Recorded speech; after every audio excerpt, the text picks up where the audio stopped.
Good morning, Cameron. How you doing? Oh, wow. 1267. Looks like everybody wants to talk on 1267. All right, perfect. We got. Yeah, he'll be here. Right there. Well, good morning. It's 8 o'clock. I'm going to go ahead and call this meeting to order. We have two bills on the agenda this morning, but before we start, I'm going to ask Chairman Vance Smith if he'll open in prayer for us. Y'all bow with us. Yes, sir, Mr. Chairman. Thank you now.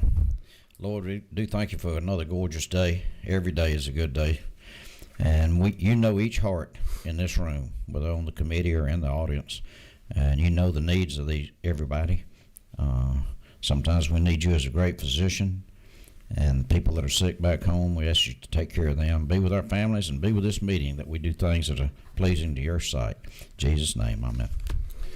I'm going to turn the meeting over to Vice Chair Barton. We're going to start with 1267. We've got some people that need to get to another meeting, so I'm going to turn it over to Chairman Barton.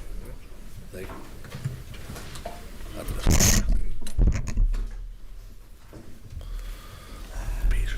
I can do that. Y'all names.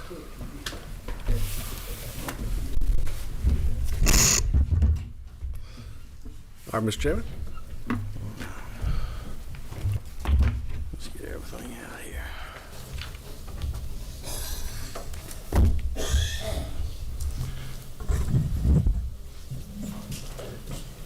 Well, good morning, Mr. Chairman, members of the committee. What I've got before you this morning is this. We're going to call it the Used Motor Vehicle Dealer Licensing Modernization Act. The sub to HB 1267, LC 5016S is what you should have in your packets. LC 395016S. Everybody good with that? All right. House Bill 1267 was a result of the study committee on TOPS and dealer tag abuse. We had this met several times over the summer. And, after working with everyone involved in trying to compromise on solutions to address the abuse, it became clear to me that every time I would agree to change the bill to meet their request, they would move the goalposts, bring different changes. Start with, we wanted to lower the bond, which I agreed to do. I lowered it to what other states around us are doing, plus Georgia is a 2-year instead of a 1-year bond, so that's cheaper. Remove the blank titling from being a felony.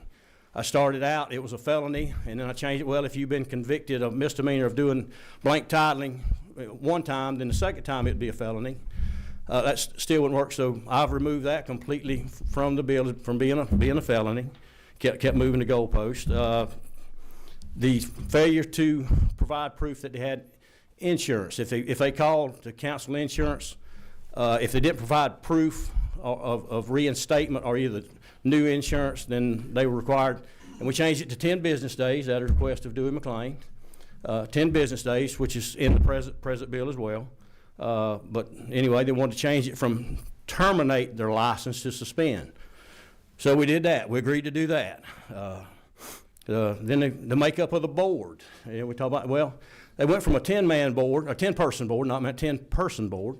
I went to a 7, trying to make it smaller. And in meeting with them early on, they said, they do not expand the board because we're having trouble getting a quorum. So, okay, I went to a 7-man board. That should be easier than first right off. Well, you got 4 bureaucrats on there and only 3 from the used car industry. So even though one of them was Department of Revenue, who issues the TOPS and dealer tags, law enforcement is Sergeant Barber, and not necessarily him, but somebody like him that had at least 5 years experience investigating motor vehicle thefts and abuses of TOPS.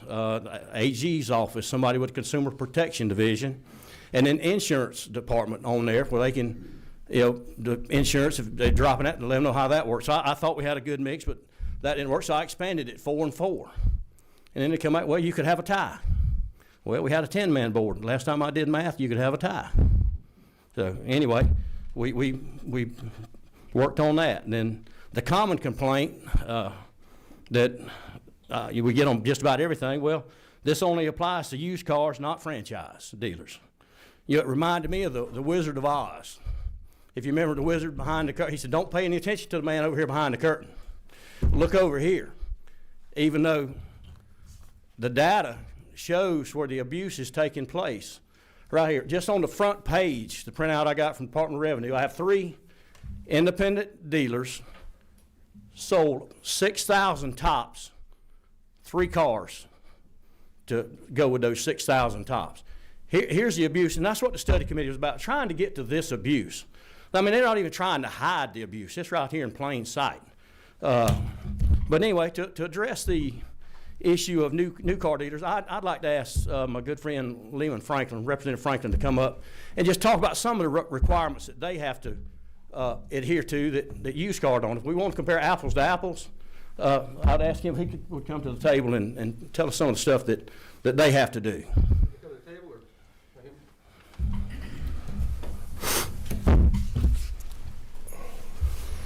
Well, thank you, Mr. Chairman. I appreciate it. And Mr. Chairman, I rarely get. I'm really happy I've got the opportunity to share with you guys, because I feel like I rarely get the opportunity to explain in somewhat detail what the new car franchise dealers have to really go through and the hoops we've got to jump through. And so I prepared this sheet. I want to read it out to you a little bit, and I'll deviate and give you some of my personal experiences. But I hope, if time allows, I can just read it through, and I can do it fast if that works. But I want to start out by saying that the franchise dealers are regulated by the Department of Revenue, same as the independent dealers. With licensing, the franchise dealers are licensed by the Georgia Department of Revenue, same as the independent dealers. The dealer plates, the use of dealer plates by franchise dealers are regulated by the Department of Revenue, same as independent dealers. The tops used by franchise dealers are regulated by the Department of Revenue, same as the independent dealers. TBAT, the collection and remittance of TBAT by Georgia and franchise dealers is governed by the Department of Revenue, same as the independent dealers. The point is that any legislation changes in this room that y'all decide to do with plates, tops, TBAT would impact both independent and franchise dealers. The manufacturer oversight provides more rigorous layers of regulation. Why aren't all the used cars by franchise dealers regulated by Used Car Board? Because used car sales by franchise dealers are an extension of the franchise agreement, which imposes requirements for more stringent than the Used Car Board minimum requirements. So some of the franchise requirements, while independent dealers are not required to have a physical lot, franchise dealers must have a physical lot, a building with a showroom and service facility, the size of which is based on dealers' expected sales volumes and planning potential. In practice, this means franchise dealers operate on large tracts of land with facilities that cost millions of dollars to construct. And franchise dealers must regulate and reinvest in these franchises to maintain and update them to manufacturer specifications. These requirements far exceed the minimum office space of 250 square feet required for used cars dealers. Image requirements. The franchise dealers must also invest in, comply with image programs that are connected to the manufacturer's trademarks. These include large, extensive signage and building features such as floor tiles, lighting, and materials. Independent dealers don't have these such requirements. Just to give you a personal example of this, I just had to remodel. I own a Toyota dealership. And I just had to remodel the Toyota dealership and had to spend over $1 million in this remodel. I was required to do it. And in that remodel, I had to do, according to what that manufacturer wanted with the color and everything. I won't say the dealership's name, but I have a friend that's in my area, that's located in my area. He had to redo the tile in his store. And he wanted to buy the tile from a local distributor that he does business with. So he went to them, and he matched the tile. I mean, it wasn't the exact model number, if you want to say, on the tile, but it was the same tile. I saw it, the exact same tile. He put it in the store, and then the franchise or the manufacturer came back and said, "Where'd you get that? What's the deal? What's the model number?" He told him, he goes, "You can't do that. You have to buy it from this and have to have that certain model number on the tile or part number, whatever." So they made him rip up all that tile and then lay the same tile again. I mean, it's infuriating, but that's just an example of you cannot go against these manufacturers' requirements, and that's just one simple one.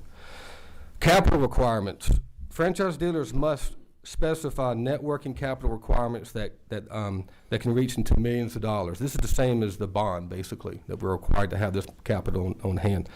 These standards ensure franchise dealers can sustain operations in case of an economic downturn. These capital requirements far exceed the $35,000 surety bond required by independent dealers. My personal bond or capital requirements is $4,240,238. That's what I have to have. So 4.2 million is what I have to have on hand.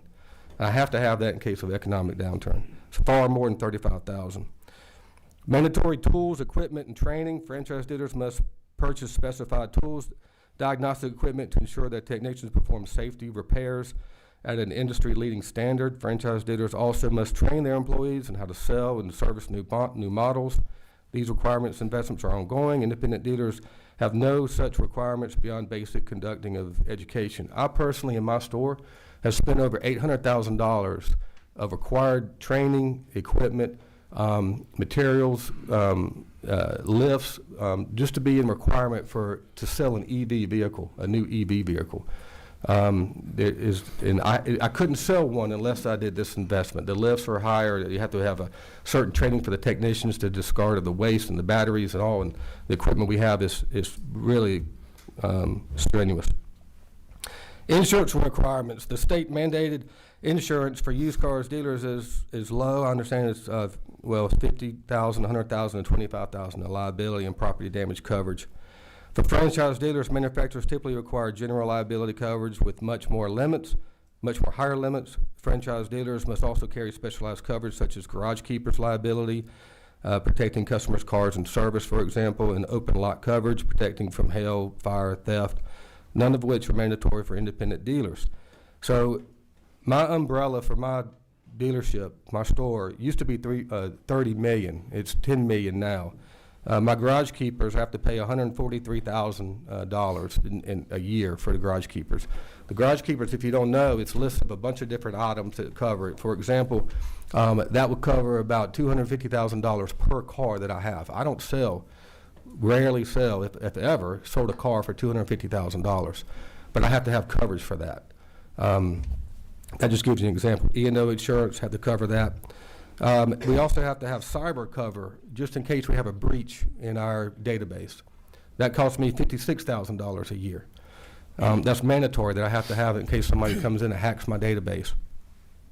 Performance standards and audits. Manufacturers track sales, revenue, customer satisfaction. We call this a CSI scores. Every one of us have to maintain a high CSI scores. Failure to meet these standards result in financial penalties or franchise termination. Furthermore, franchise dealers undergo regular manufacturer audits. Conversely, used car bond board investigations are typically reactive and only occur after a complaint is filed. So just to let you know, the CSI, if I lower that CSI to a certain point, that's the standard that we treat and with customers, maintain customers. If we lower that to a certain point, the franchise will come in and say, you're not doing a good job. You're on probation. If you don't move that score up and take care of these customers or treat them in a certain level that we require, they'll take my franchise from me. I have no choice. They'll take it from me. And now there's a penalty on it. I think that if you get on probation, I think you have 2 years, maybe 3, I think it's 2 years to turn it around. And if you don't, you'll lose the franchise. So it's serious. I've never experienced that because I run a tight ship. Consequences for criminal conduct.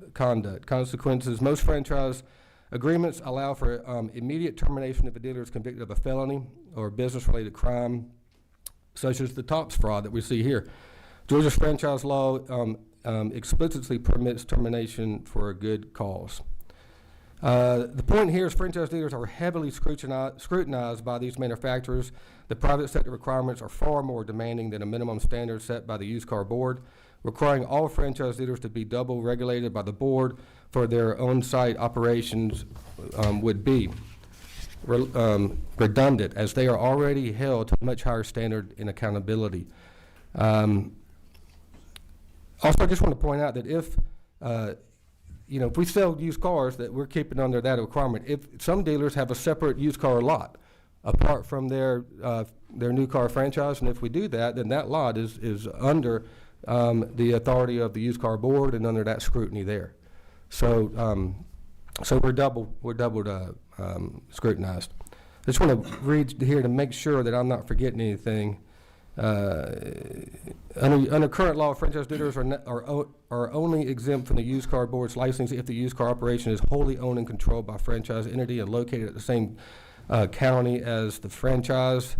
This means some used car dealerships owned by franchise dealers are licensed by the board under Title 43 and using used car operations outside the county of franchise dealers, and any used car operation that is particularly owned by the franchise or its owners. I thank you for letting me read all that. I just wanted to make sure that I covered everything, and this is really something that was put together really fast and rapidly. I could do a 5-page more detailed thing about this, but I wanted to get this out because, like I said, I rarely get the chance to share this, and especially have it on record. So I wanted to take the opportunity. But I'll be happy to answer any questions in detail that you like, if needed. Representative Ridley. Thank you. Could you explain to everybody a little bit how the allocation works on the vehicles you get? Like if you got Toyota trucks, you sell a lot of those, the allocation is a little smaller, and then you get stuff that you really don't sell that much, but you got to take it anyway. That's right. Yeah. So every manufacturer is different. Every OEM is different. So I sell GM, Chevy, and Toyota currently right now. I have Buick and Cadillac, but what you're saying is that there in my market, I'm agriculture area and I'm truck country and SUV country. If I get those, I could sell them all day long. If I had double the amount of inventory, I could double my inventory sales on that. But I get a certain limited amount. I'm a certain size store. It depends on how fast I can sell them and how big my store is and the volume is what I get. And basically, I can request these trucks or a certain brand, but it's really up to the manufacturer if I get it or not. A lot of times I get cars that I can't sell in my area, but I get them and I have to sell them. I have to find a market for it. I'll give you an example. We had a Hummer EV, and that's a great vehicle. But I'm limited to how many people in my market are going to buy a Hummer EV, a $120,000 vehicle. I've sold 2 in my market, and I keep getting them. And I have to go down to find markets in Florida. I think Land O'Lakes, Florida was the last one I was able to sell it to, but I have to sell it down there. And then so I don't get to really choose which ones I get. I get vehicles that aren't good for my market that I have to sell, and not necessarily the ones that sell very well. So there's no choice in it. I have to take it. I could push back, but it's no good, Representative Clayton. Thank you very much, and thank you very much for giving me a great lesson on franchise dealers. I guess the biggest concern I have is I'm looking at independent dealers too. I mean, don't get me wrong. Everybody is not a Costco or a Sam or a Walmart or a big dealer. I'm trying to make sure that we don't get rid of the small dealers as well. So so I don't know how that works into. I don't know if anybody is going to come in and say what an independent dealer is about, but I would like to. I agree. I mean, don't get me wrong.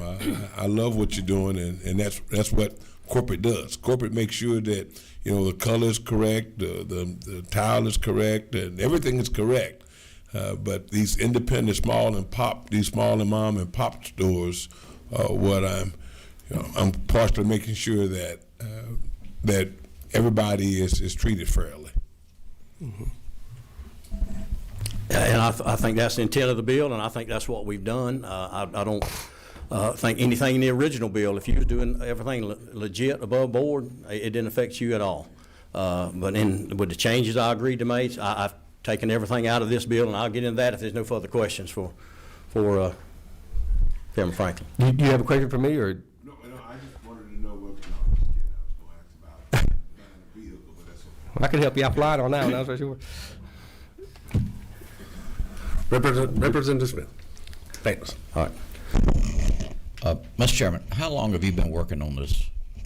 Well, yeah, it's probably been at least 3-4 years now. Myself and other members of the committee have been trying to get a handle on this abuse, and it's been a tough lift. A lot of times, legislation gets held up on the other side of the chamber over there, on the other, our friends across the aisle. Sometimes it doesn't make it on sine die. So we've been working quite a long time on this, and I think it's time we took some decisive action that will help take a bite out of crime, if you will. I appreciate your efforts, Mr. Chairman. Thank you, Mr. Chairman.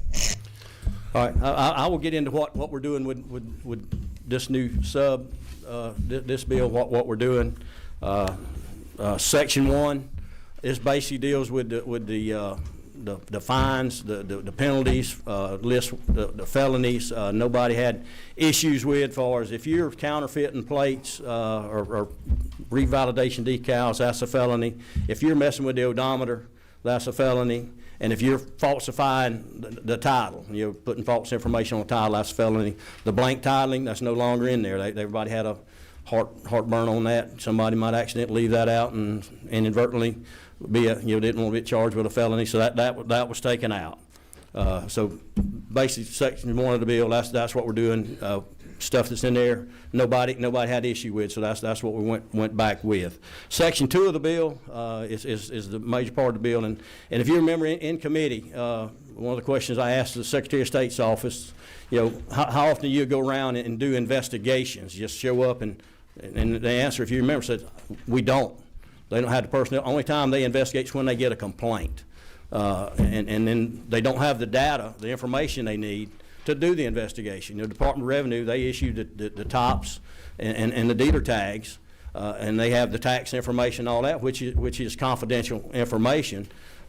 So Secretary of State's office doesn't have that information to do that. So in Section 2 of the bill, what we are doing, we are moving the functions that are now under the used car board and used motor parts dealers to the Department of Revenue. We're moving it all in one place. Previous meeting, Chairman Powell mentioned about other licenses is done this way. The alcohol license, you check whatever box, A, B, C, D, you check those boxes, you get your license. So we're eliminating that board. So it sets up the powers and definitions of the board. And everybody has a handout that looks like this on one page. It says, how does it work? It's talking about as far as getting a license now, and then this is a condensed 30,000-foot view, what you've got there.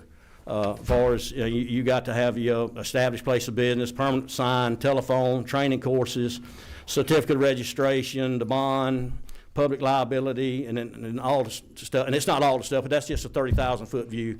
That's what we're doing in Section 1 of the bill, moving that from the board into this bill. The second part of the bill, we're actually taking and appointing a advisory council.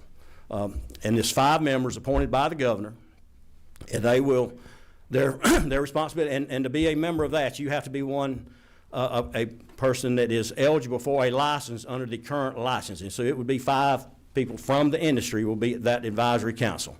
And their job will be to take and go over all the rules and regs and figure out which ones they need to keep, which ones they need to modify, and which ones they need to do away with. And then they make recommendations to the Department of Revenue to that effect. That's what that advisory council does. And they after 180 days after this bill takes effect, and that board will be dissolved. The advisory council, not board, will be dissolved. Then it only takes effect, the last part of the bill, none of this takes effect in Section 2 of this bill unless there is a line item in the budget to appropriate funds to fund this at the Department of Revenue. And that's what we're doing with the bill. I'll stand for questions. What number is Taylor? Representative Taylor, you still have a question?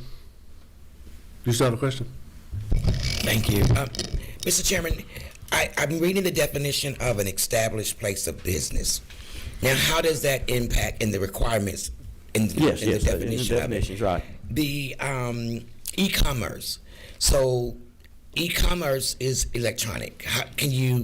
Are you saying in the bill that anyone that's operating an e-commerce bill must also have a established place of business? This is no different than it is now.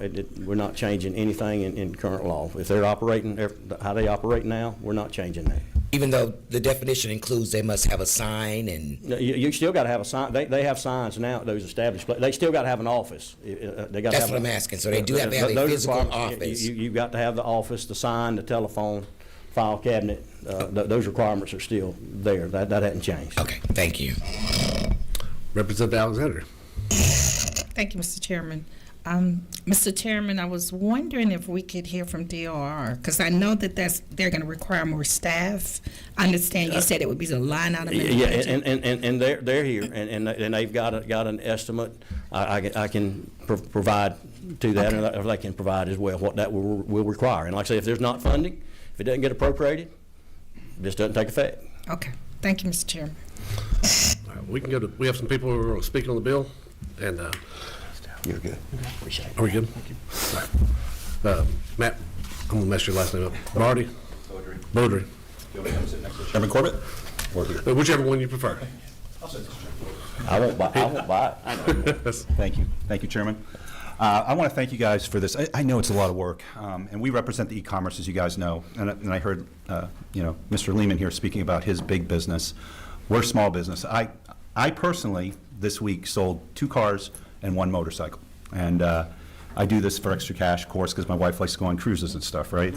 So the 2 people that I sold cars to this week, one was a gentleman who was helping his son get his first car. The average cost of a used vehicle on a franchise dealer's lot is $28,000. Those aren't the people we are going for our business. Our business are $2,500 to $8,000, $9,000. The cars I sold were $5,500. One was actually $55,000, one was $58,000 this week. The one car that we sold was to a gentleman. Like I said, he was helping his son. He gave him half the money. They were so ecstatic. They got a great car. I know it was a great car. The second gentleman that purchased a car had an accident last week, had to get to work the next day, was in dire need of a car. We were able to get him that car. So we're talking apples and oranges when we're talking franchise and e-commerce dealers. Again, our market specifically goes for those neighborhoods. Fraud, I hate fraud. As a believer, I'm totally against that. That doesn't, I love what you put in fraud, honestly. I think it's the best thing ever. I think we need to attack it hard. I think we need to put the regulations in there to make those, those penalties high, to make those felonies. I 100% agree with that.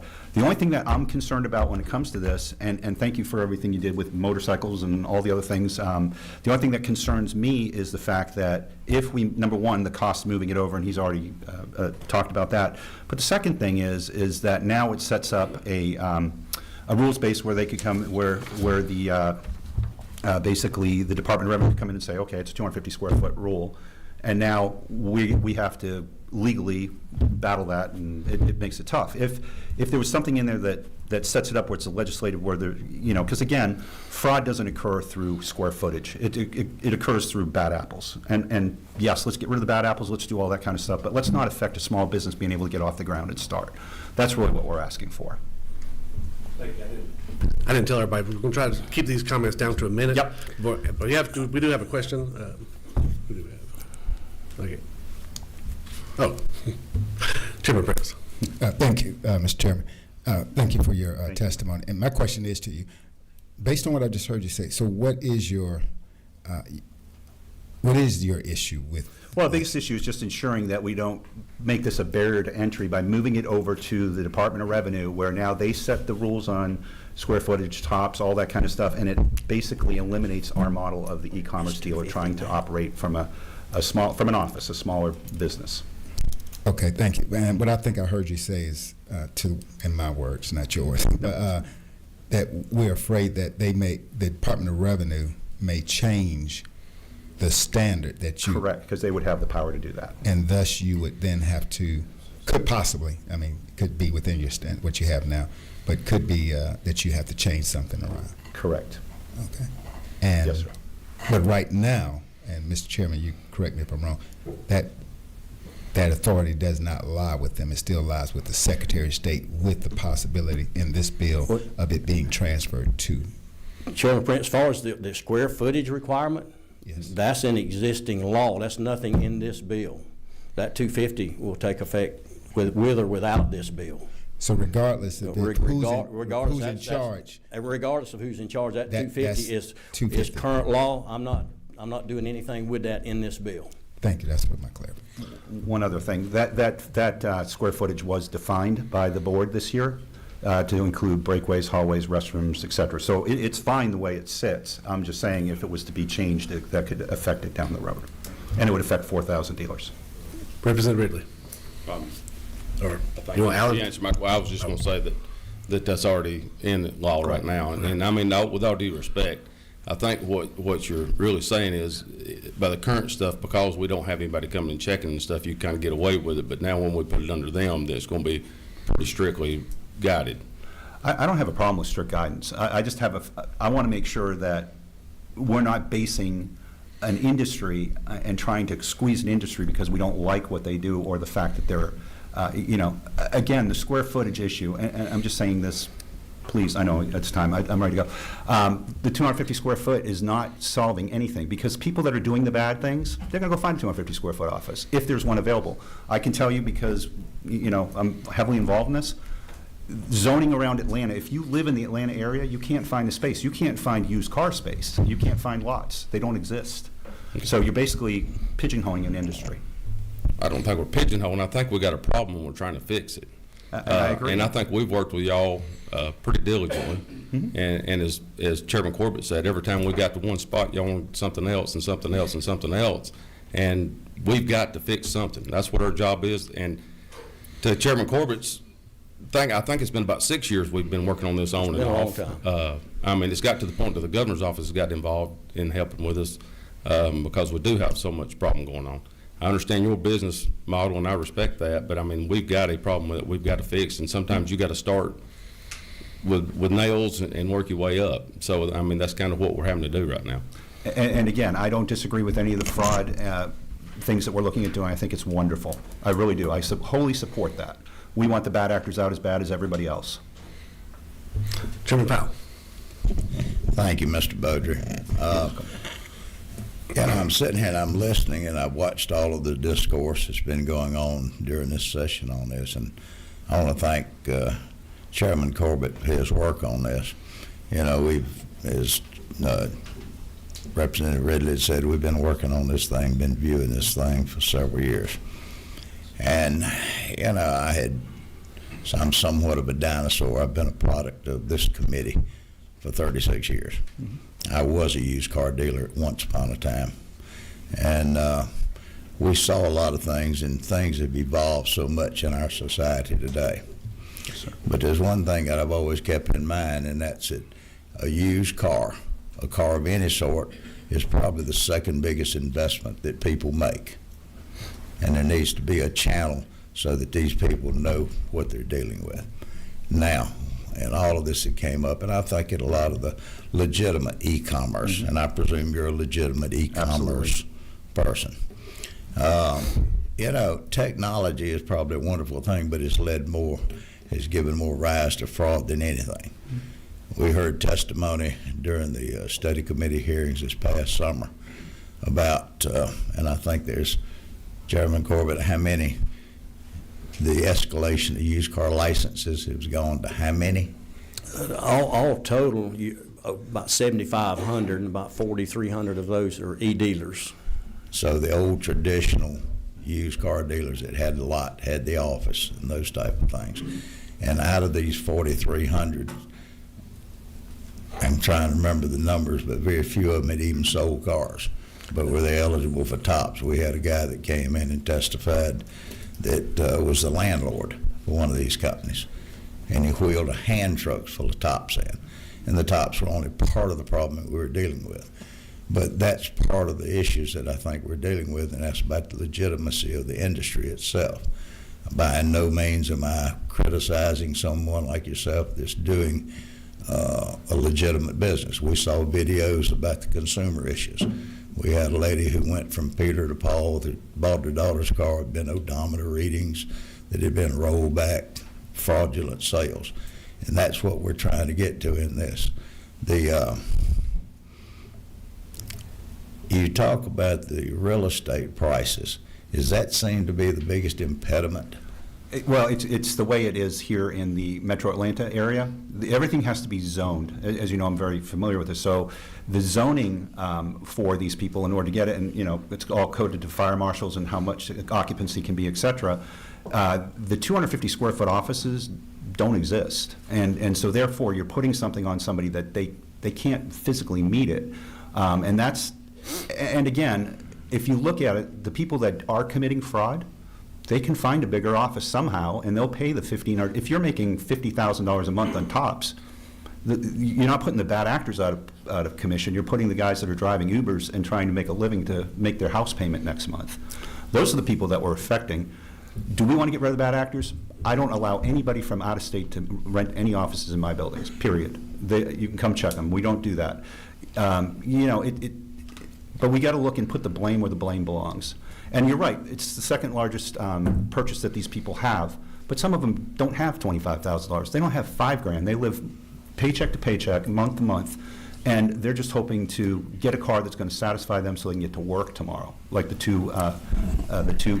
two instances that I mentioned. So again, I'm all for, Chairman Corey, I hope you understand that, I'm all for putting the brakes in place and not allowing them to have unlimited tops, for instance, or unlimited dealer tags. But we have to look out for our businesses, because we are a small business state, right? I mean, we wait out. That's what Governor Kemp said. He started his business with a shovel and a pickup truck. So I understand. But the whole thing is, I just want you guys to understand, we're affecting small business. So and we I just don't want might to have small ask you a business out. question. So Yes, you sir. said you're in e-commerce, but you own a building I that do. you rent to other. How many agents do you, or how many used car licensees do you have in your building? Around 350. And what's the size of your building? I have 5 or 6 around the Atlanta area to meet the requirements. So there's a few these different people, ones. do they actually have an office, or They is it a absolutely do. Dropbox? No, you're not allowed to do that. It has to have a desk, 2-drawer lock filing chair, signage. It has to have a director at the nearest point of entrance. There's a whole bunch of things that's required. And out of the 4,600, how many do you, 460. does not your 460. folks actually sell vehicles? I mean, I wouldn't know who sells what. I know some of them, it's been a struggle to get started. Sometimes it takes a few months to get going. Some of these guys buy a car, they sell it, they have to wait a month or two to get money to buy another one, to get their business off the ground, just like all of us when we started. I mean, I started that business nailing together offices and plunging toilets. So, I mean, it's not like I'm a multimillionaire sitting here trying to protect something. You know, I worked the American dream to get to where I'm at today. We have several more speakers, but Yes. last question, Representative Alexander. Thank you, Mr. Chairman. I don't think any of us sitting up here would want to hinder or harm a small business because we support small businesses. When you talk about those 4,000 dealers, looking at the bill as it is now with the draft, I hear you saying, are you saying you're good with it? My only concern is, as I mentioned, if it goes over to the Department of Revenue, that they don't try and put more stringent pieces on this, because at that point, there's no board, there's no legislative angle to go. It's strictly them determining what it's going to be, and that's it. There's hearings, but it doesn't mean anything if it... Right, if it and we goes- haven't heard from the DOR right now Correct. at this point. We will. Okay. Correct. Thank you, I appreciate it. Thank you. Thank you. Thank you. All right, Mr. Eads. Thank you for allowing me time.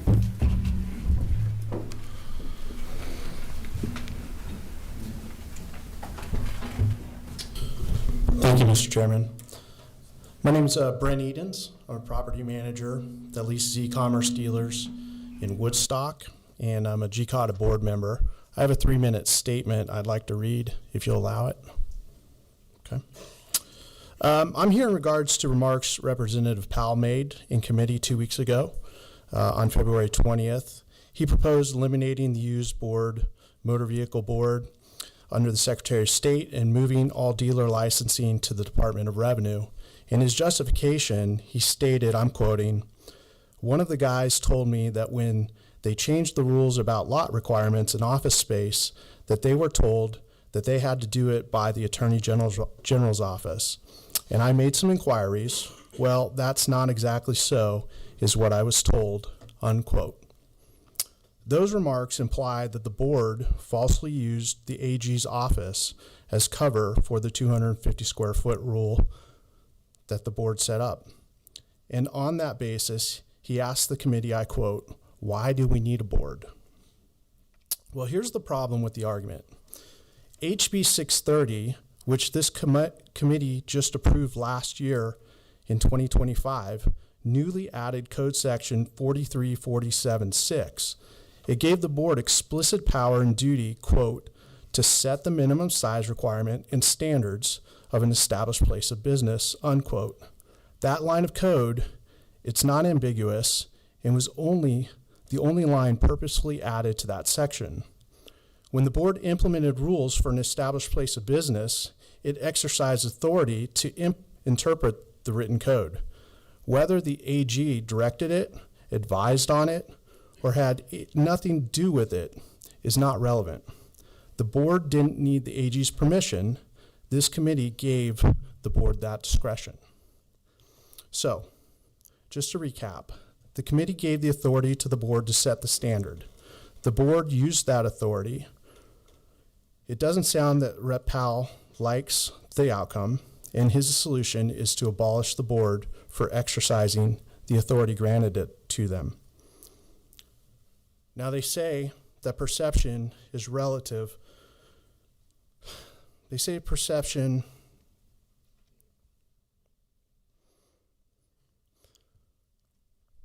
is reality.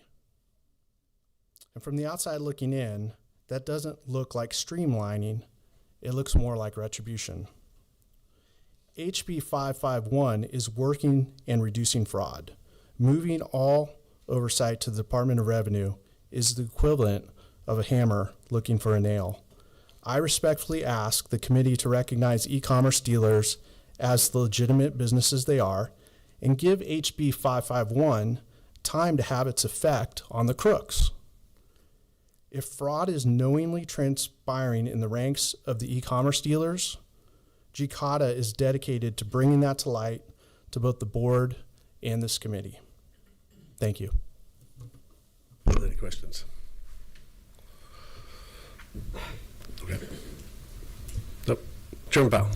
I think I need to respond to that, and I appreciate it, but I can assure you that any comments I made is not retribution. One of our duties as legislators is that we are the final authority. Boards are put into place. We have a split system right now dealing with used cars. One is that the actual mechanics of dealing with tags, titles, and the such goes to revenue. Rules of operation go to the board. One of the issues that I've had for a number of years is the bureaucracy, the system of bureaucracy, boards, authorities, and departments that pass rules and regulations that have the effect of law, that overextend what the intent of the General Assembly was. That's the reason one of the most popular bills that passed the House this year that I think every person in attendance on this committee voted for, and that was putting all agencies, boards, and departments under the Administrative Procedures Act so that they would report to the legislature and to the chairmen of that committee any rules and regs that they change.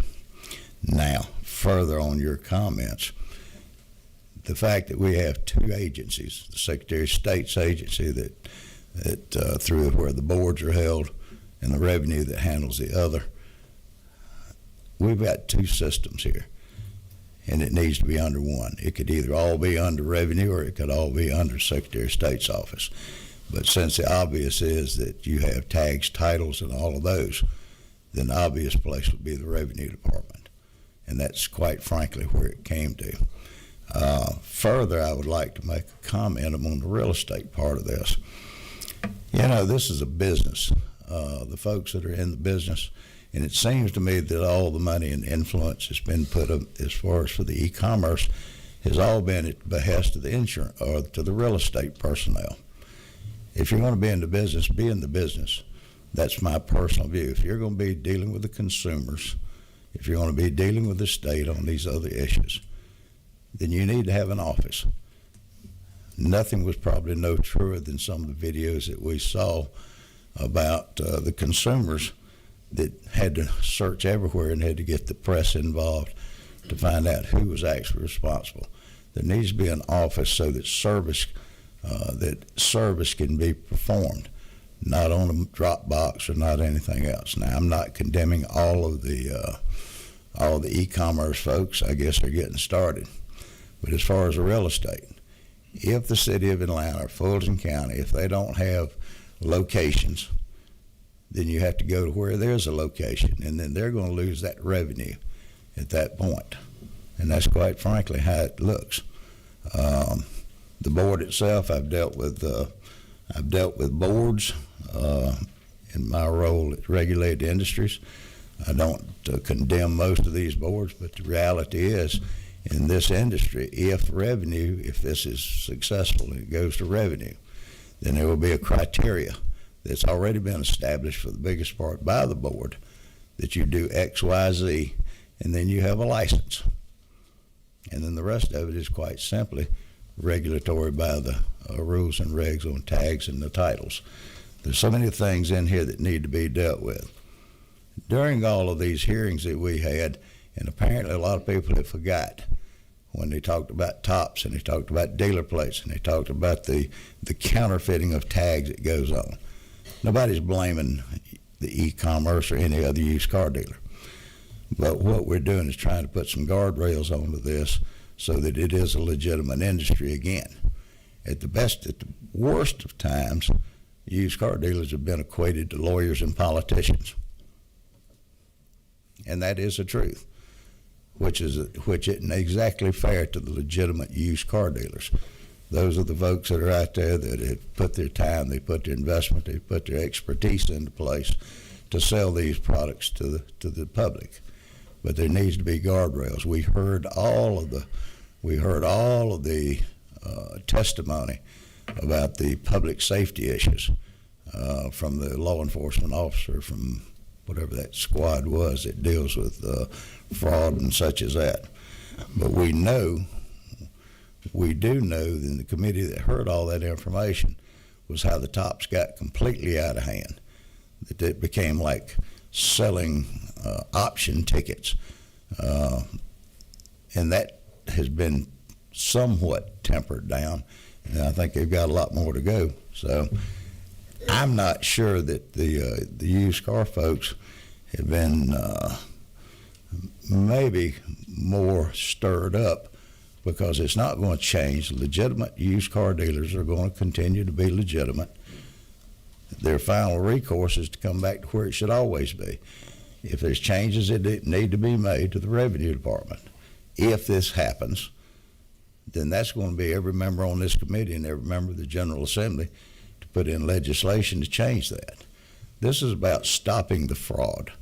And the fraud's not with all used car dealers, nor with all the e-commerce.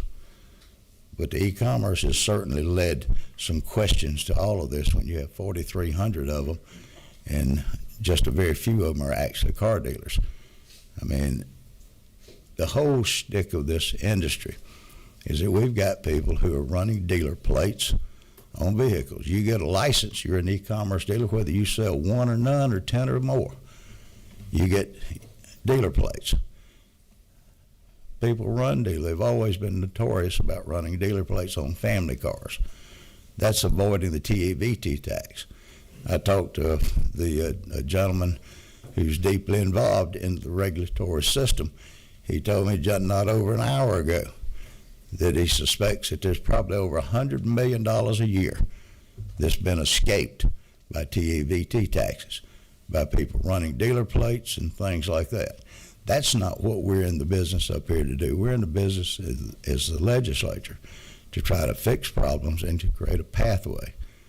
And that's what this is about. Thank you, Mr. Chairman. All right, let's get to our next speakers, and let's try to keep it less than a minute because we have a few more left to go. Ron Discavalier. And tell who you are and what you represent.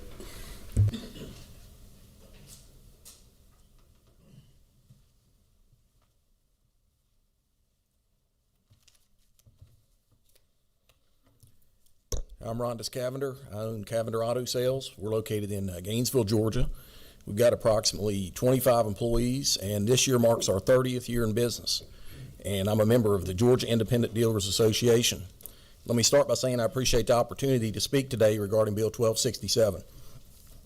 You know, while we all want to ensure dealers play by the rules and weed out bad dealers, I have a lot of concerns regarding parts of 1267 affecting good dealers. I think it has potential to become burdensome with unintended consequences. I want to take this opportunity to address some of those concerns. I feel like this bill is predatory towards small business. And quite frankly, there's no mention regarding franchise dealers in the entire bill. As discussed a couple weeks ago on Tuesday, some of our current system has some holes in it, and it could become fraud. I commend Mr. Corbett for taking the initiative to close some of those holes. However, this particular bill feels unnecessary. Bill 551, if I'm not mistaken, that passed last year, covers a lot of the fraud and abuse regarding TOPS, and I believe it deserves an opportunity to be solved through before we pass other legislature that may not be necessary. And my experience in business has been when unnecessary legislature gets passed, it has unintended consequences for small business. We saw a video a couple weeks ago on Tuesday that does not depict any dealer I know. We all agree that that behavior should constitute a felony, and someone doing that should not be in business and should be in jail. When I say I have concerns over parts of this bill, a big concern for me would be the intent or intended parts that were discussed a couple weeks ago as this bill was gone over. That's the biggest issue from the business perspective. Who makes those determinations? Changing the makeup of the used car board is part of this bill. That is a concern because it opens up the possibility of someone not familiar with our business interpreting something wrong versus the current structure where they're very familiar with how used car dealers operate. An increase in fines and penalties could potentially put a lot of good dealers out of business due to a simple mistake or intent being determined by the wrong person. All right, Mr. Rondas, I appreciate it. If you want to finish up, you need to finish up. Yes, sir. Yes, sir. I've had the privilege over the years of doing a lot of continuing education in our industry, and whenever I talk to my colleagues from other states, you always come away feeling very fortunate to do business in Georgia. I feel like the state of Georgia has always done a good job of taking care of small business, particularly in our field. I always feel like the lawmakers in our state understood the need for the service we provide, and that is transportation. People need to get to work, they need to get to school, and that's what keeps Georgia's economy moving forward. The parts of this bill that could put a lot of dealers and force them out of the state, taking the jobs and opportunities for transportation they provide with them. So I would say in closing, when considering Bill 1267, while it may be intended to weed out bad actors, it has a very negative impact on honest, hard-working dealers that have a long history of doing the right thing. You always have a few bad actors in any industry, but I would ask, please don't punish the majority to weed out the minority. Thank you for your time. Well, hang on, we got a question. Representative Ridley. Could you give me like your top three issues? Well, you know, I didn't get a chance to touch on the bond. And you know, the increase in the bond, I know originally it was $100,000, then it went to $50,000. Well, that sounds reasonable. You know, it does open us up for potential to be taken advantage of because the bond companies can increase our rates because they would look at that increase being made a law. There must be something wrong, like fraud. So therefore, they would have an opportunity to take advantage of us. And The bond company take advantage of you over 50, going from 35 to 50? It's possible. It's possible. And- Yeah. and- It doesn't take much. I'm personally tired of my business being abused by insurance, and I think that opens us up for something like that. And I would ask, is it worth that over $15,000? You know, hey, listen, I'm with you on the insurance deal. But going from 35 to 50 on a bond, and it's every 2 years instead of every year like every other state is, I don't see where that's really. Doesn't feel unreasonable. I would agree with you there, but with the exception of what I mentioned, is I think it opens us up to have some serious rate increases in the state. Okay, so the insurance is your biggest issue then? Not necessarily the biggest issue. I think the biggest issue for me is the intent and intended parts. There's a lot of that I would have question about, and I think Bill 551 deserves the opportunity to be saw through before we maybe pass something that's not necessary. Okay, thank you. Thank you for your time. All right, let's go to the next guest. Paul Nicholas. If I got that right?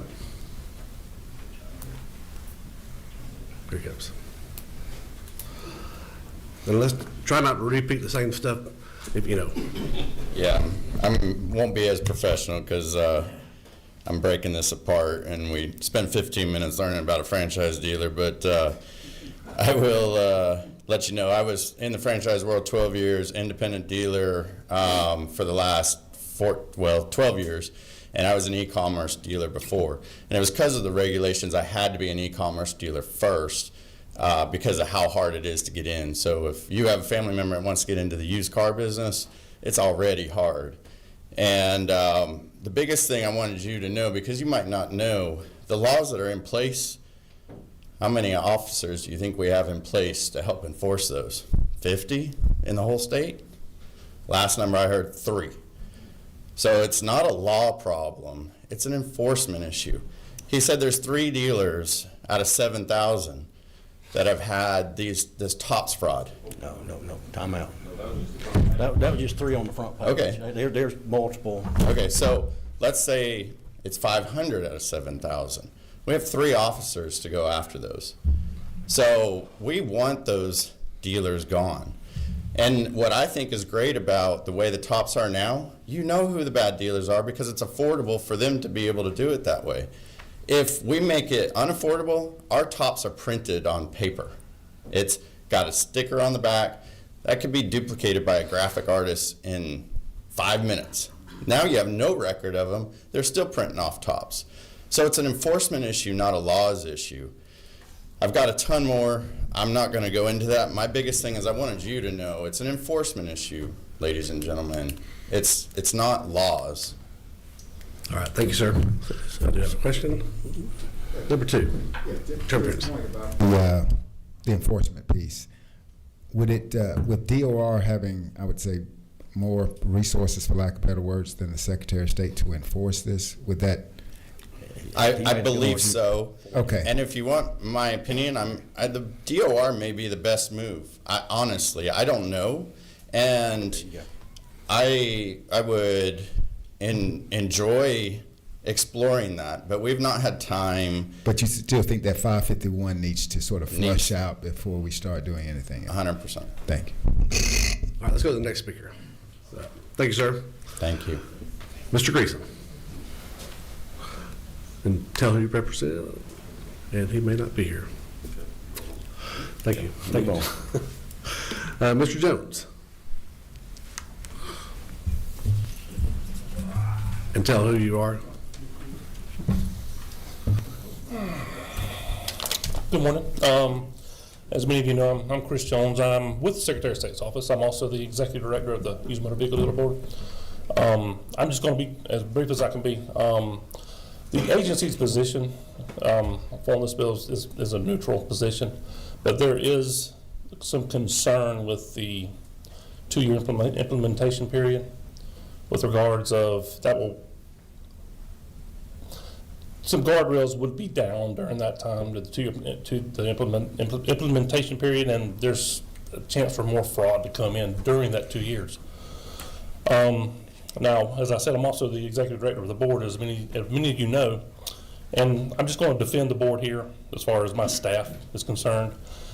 There was something said earlier about there's only inspections whenever there's a complaint. That's not true. I mean, we do inspections all day, every day. Just last year, we did over 3,600 inspections on dealers, and not those were from complaints. When I got the board about 8 years ago, you were looking, if you put in an application today, you would get a license maybe by Labor Day. Now, we are processing applications, and if you apply today, there's a good chance you'll get your license by St. Patrick's Day. We're working applications quickly. We're getting them done within 20 to 21 business days. So extremely efficient. And I have a staff of 4 who do this, who also work complaints. We get well over 2,000 complaints a year. We process those. We have between 150 and 200 hearings per year. And all this is done by a staff of 4. Extremely efficient. So I'm just here to defend my folks. So personally, I think it's a bad idea to dismantle a board that's working efficiently and move it to the Department of Revenue. That's my opinion. So I'll be glad to take any questions that you guys have. All right. Representative Taylor. I think you just answered the question. So you are not in favor of moving the I mean, that's my opinion. the oversight to the DOR. Okay. Yeah. Thank you. Because the board's working efficiently now. I mean, they're doing a very good job of what they do. Representative Chairman Powell. I might ask a question, and I know that that's probably one of the board. Are you here at the request of the Secretary of State? Is this their official position? Well, I said the position of the agency is neutral on the bill. It's just that there's a worry about the length of the implementation of the bill. So about the duties being split in 2 different agencies. So you've changed your position on that. I'm sorry, could you say that one? In the past, that we have had discussions, and in some of the hearings, you acknowledge the fact that we've got 2 agencies that are having to regulate an industry, basically. Have you changed your position on that, or is it just solely you think there needs to be a board? Well, my opinion, it's always been, I've said this before, is it would probably be best that the board itself as it's constructed now would move to the DOR and be attached to the DOR as an autonomous division of the Department of Revenue, where it can operate on its own.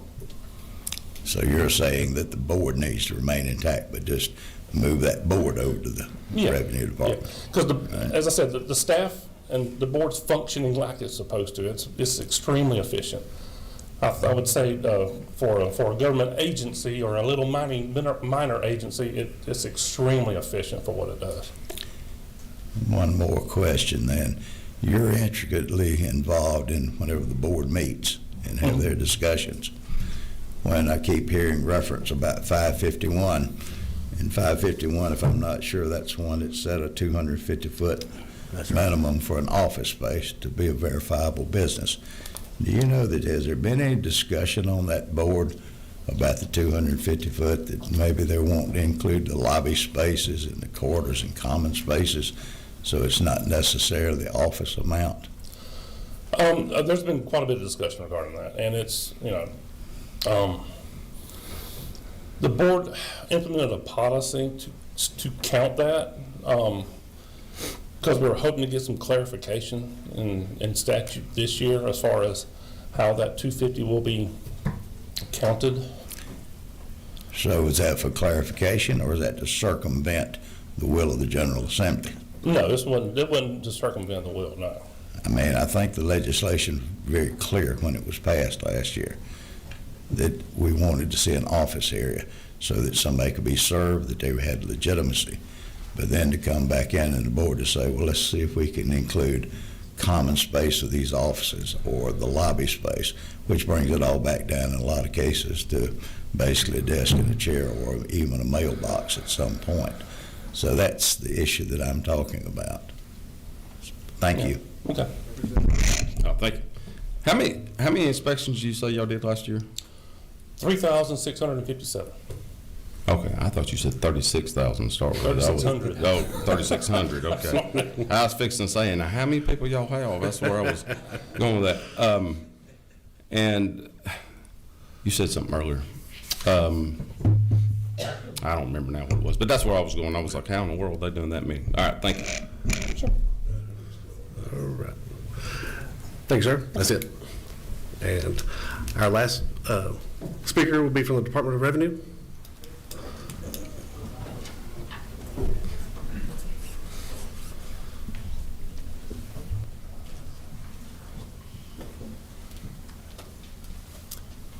Good morning, Chairman, members of the committee. It's great to see y'all. I will speak first from the Department of Revenue standpoint, which is Chairman Corbett has done a great job communicating with us throughout this process. We understand the intent of everything he's trying to do here. We've been able to put together some early numbers for what it would cost to implement this bill, and we feel comfortable with those. I think the biggest thing from our end is as long as the funding is in there, which there's a line in the bill that speaks to that effect, we'll be ready to administer and help out where we can. Representative Taylor. Thank you, Mr. Chairman. So, going back to the gentleman that spoke prior from the board, if the board is attached to the DOR, excuse me, does that reduce the cost of that transition?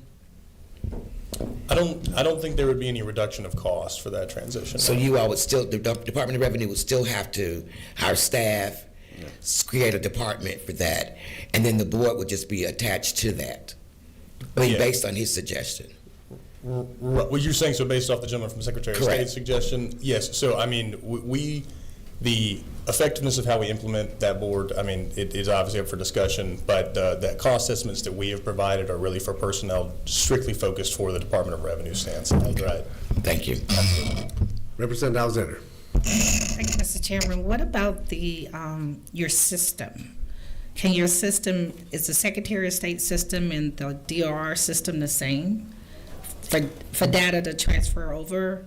So by system, could you define system a little bit more? I'm sorry. Computer system, IT. Okay. So yes, I know that we have been working to stand up a couple of communicative things between our two systems as it stands. I know that for the purpose of this bill, everything we have IT-wise will be able to cover it. We will have some implementation costs for some new IT uploads, but it's definitely something that our system can handle.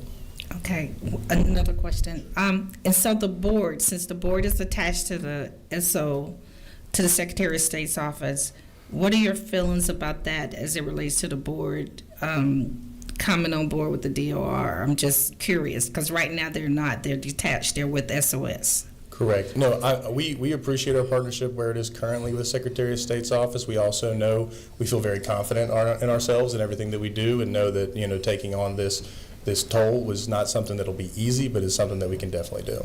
Thank you. Thank you, Mr. Chairman. And this is basically back to Secretary of State's office. Based on the board that you have now and the way it's operating, do you think House Bill 551 has had an opportunity to, for lack of better words, flush itself out, since that's right now I think you regulate or sort of oversee that? Is that correct? Not yet. I don't think so. It needs time to. It needs time to kick in. Yeah, it needs time to kick in. So would you think this is a little premature what we're doing now, or? Personally, yeah, I would think it's a little premature. All right, thank you. It is. Thank you. Representative Mathis. Thank you, Vice Chairman. When we were doing all the meetings, the Secretary of State and the Department of Revenue were not sharing information. That bothered me greatly when we would do that, because I know you use the word privy. We don't have privy to that information. So I think that's what the aim is to get it under one thing in the one department, but we need to share information. I was concerned when he said 3,600 complaints. Was that just against the e-commerce, or was that your total amount of complaints? The 3,600 is the number of inspections that we've done. Okay, the number of inspections, and you said you had what, 2,000 complaints? Over 2,000 complaints. Yeah. Oh, about the e-car. About total. Total.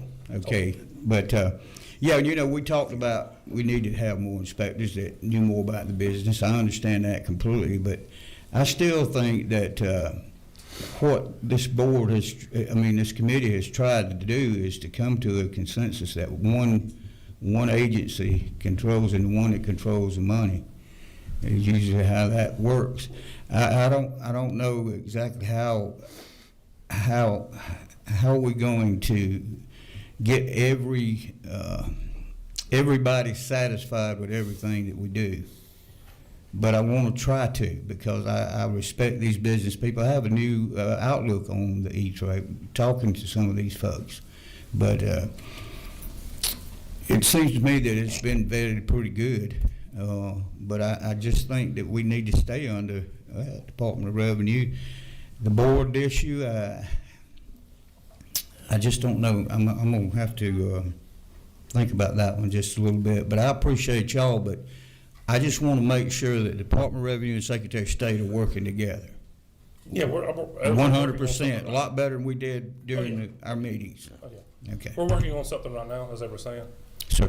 We're working on something now, as he was saying just a few minutes ago. And it's going to help. It's going to help this industry. It's going to help a lot. Okay, thank you. Yes. Representative Ridley.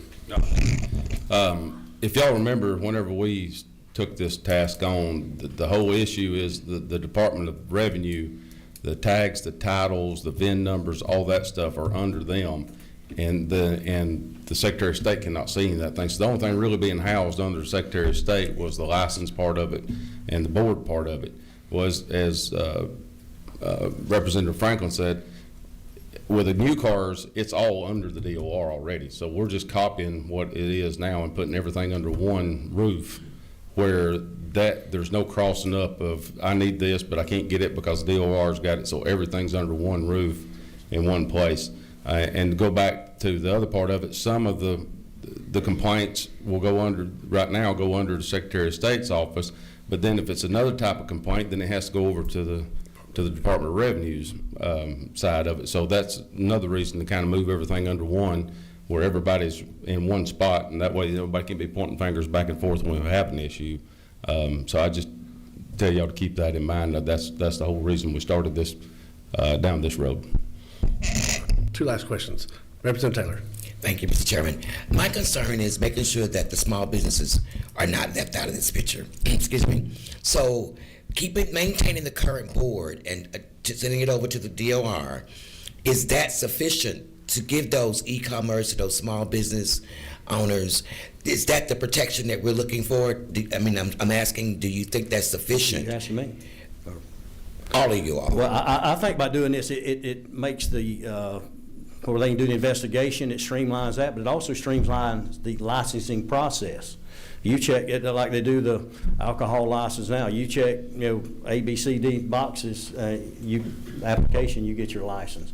So you're cutting out one step in the process where the board has to then submit a form to the DOR. You're removing that process. It just streamlines the process. I think it actually helps the process. Let me make sure I'm clear. You're saying that, Mr. Chairman, that it streamlines the process if you remove the board. Yes. And send it directly up on the DOR, who has to implement staff to do the same thing that the board was doing. That is correct, and probably the biggest complaint I get, and probably y'all get a lot of complaints too, is about boards.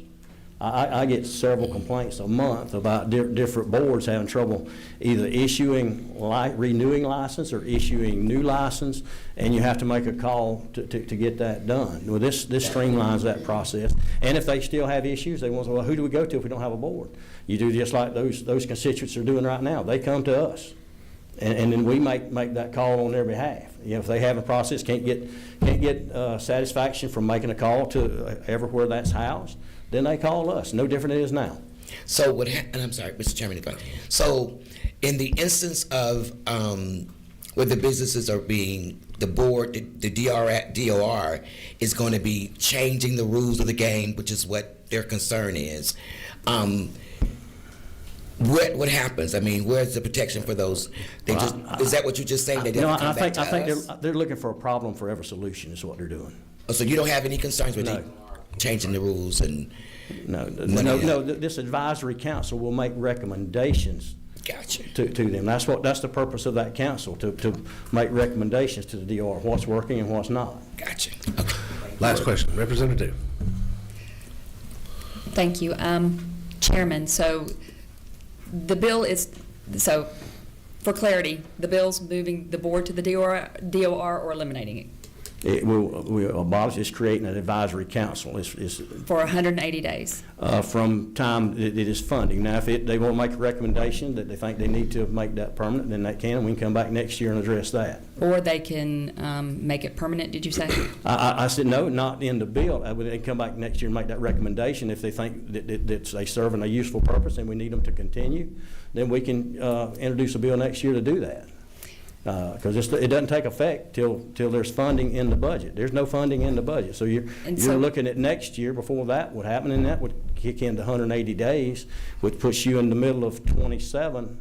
No, it puts you toward the end of 27. Yeah, it puts you to the end of 27.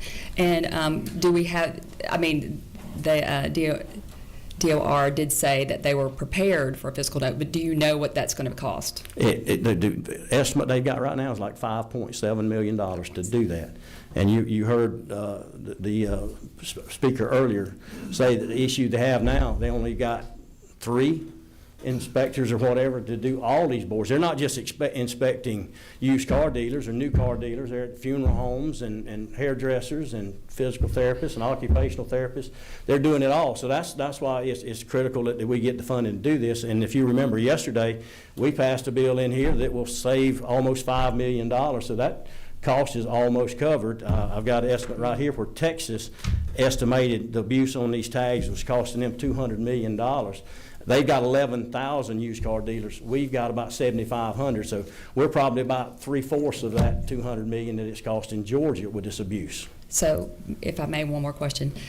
So the staff on the DOR, so we won't have this board that is trained, they know the industry. Will the DOR have that kind of backup too for these dealers with their issues? I do have. Just the staff, because we That- won't have. And the example I give you, they do the alcohol license now. They have alcohol dealers on there. You know, probably not, but they're pretty good at what they do. So, and I'll just add from a department standpoint, we're well-versed in working with industry partners to effectuate rules and regs. We do it with several different industries, and I know that, you know, if the parameters of the bill limit the advisory board to a certain number of days, I really doubt that the Department of Revenue will stop there, right? We will always work with our partners to make sure that what we're doing is fair and equal throughout the businesses, whether big, small, left, right. It's just about making sure that we're doing everything the right way. All right, thank you. What's the will of the Can I make Yes, a sir. closing statement? There's a lot of stuff thrown at y'all. I know it's way longer than we anticipated. But what we don't need to take our eye off of the issue here. And Chairman Powell's hit on it several times, and that's consumer protection. And you know, they talk about small businesses are going to hurt this, but what about that 18-year-old minority girl buying her first car? You've seen the video. She was taking advantage of this odometers, and they come out and say, well, the stuff in the bills only affects used car dealers. No, the penalties in this bill affects everybody. That's not just for used car dealers or franchise dealers or e-dealers. It's for everybody. That's in this bill. Section 1 of the bill is everybody. So let's eliminate that saying it just applies to used car dealers. That's false.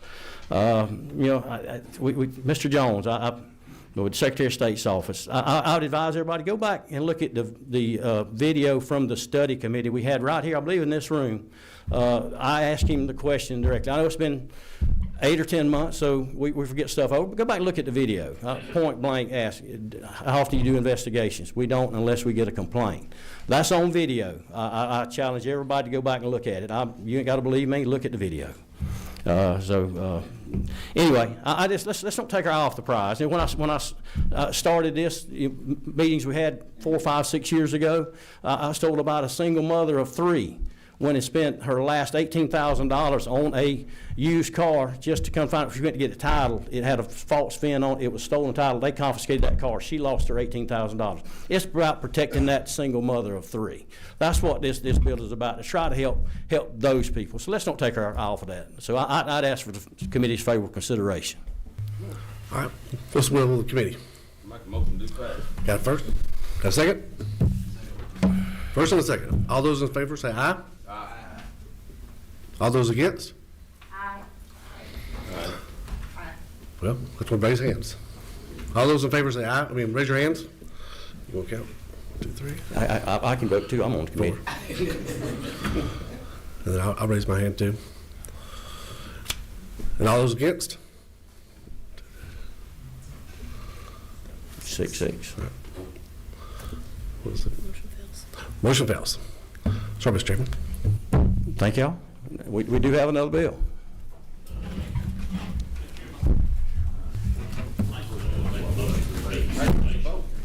We lost. Motion failed. 6-5. Mr. Chairman, I'd like to make a motion for reconsideration, Chairman's bill. Okay. Second. All right, we have first and a second. All those in favor of reconsidering? Aye. Aye. All right. Mr. Chairman, I'd like to lay the bill on the table. All those in favor of table it? We'll table it. Wait a minute, I thought we were voting on reconsidering the vote. We did. Okay. We did. And then We motion passed to reconsider. So. Now we have motion to table. All those in favor of tabling it? All those against? That's gonna be the same. These are,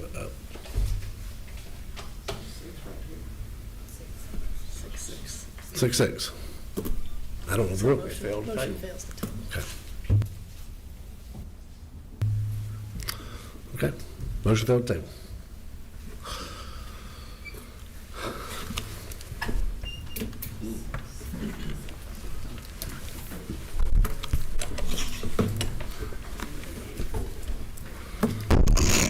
All right, we do have one other bill on the docket this morning, HB 184. Chairman Lumsden, come up, and we took testimony yesterday, so I think there's a couple changes they want, and everybody's in agreement, so the floor is yours. Mr. Chairman, members of the committee, I presented House Bill 184 to you yesterday. This is a bill that deals with the creation of a database relative to having vehicles towed, as well as some other changes to the existing law concerning the procedures for involved in that, abandoned vehicles and notification of the owners. In the Section 1 and 2, the minor changes deal with the dates. October 1st, 2026 is when the process should start. Should be operational by January the 1st, 2027. And one change which we're working from LC 395021S. And as I understand it, there's one change that needs to be made from that, which is on line 26. It references a 501c3. It should be a 501c6. At the end of the bill relative to dates, there again, effective July the 1st of 2026, with the exception of the fact that the database should be effective January the 1st, 2028. That just gives time for implementation and putting this new database system into process. So that's my understanding of the changes. I think the chairman has worked on this with him, so he's probably familiar with all of that which has gone on regarding that. So I do, and I think we got a couple questions. Number 25, Chairman Van. Yes, sir, Mr. Chairman. At the proper time, I'd like to offer an amendment. All right, we do have a couple of questions. Number 18. Thank you, Mr. Chairman. I'm looking at line 68 where you're moving it from the 15 calendar days to 7. Is there a reason why? Is that going to be enough time for? With the creation of the database, that just brings our, that's been on the books for a long, long time, and with the creation of the database, that should cut down the time frame necessary for that to take place. All right. Thank you. Number 19. Thank you, Mr. Chairman. I guess where I was the day was on line 68 too. So is that 7 business days or 7 calendar days, or it's 7? It would be 7 business days, as I understand it, as was mentioned yesterday. Whenever it references 7 days, that's a business days is the automatic default. Yeah. Thank you, Mr. Chairman. All right, number 20. Well, we need a motion on the bill. If we got a motion, do we have a second? Second. We have a motion on the amendment. So moved. All right. I'm going to state your amendment. Yes, sir, Mr. Chairman.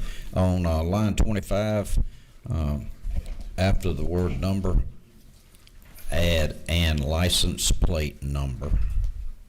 And then on line 26, as mentioned by the chairman, strike 3 and make that a 6. Jenny, you got that? All right. Everybody understand the amendment? So, all right. We got a motion on, we got an amendment. Do we have a second? Second. Got a motion and a second. Vote on the amendment. All in favor say aye. Aye. All opposed, like sign. All right. Voting on the bill as amended. All in favor say aye. Aye. All opposed, like sign. No. Got 2 noes. All right, your bill passes. Thank you. And this meeting is adjourned, and I appreciate everybody's patience.